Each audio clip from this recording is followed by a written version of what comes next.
Hi guys, welcome back to a new episode of Apps Academy.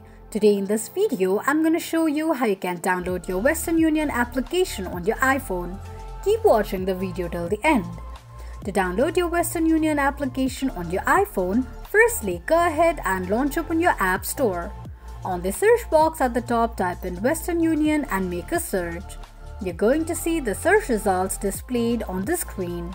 Simply tap on Get option right next to the application to begin the downloading process. While downloading an application, make sure that you are connected to a strong internet. Once the application is downloaded, tap on Open button to launch the application.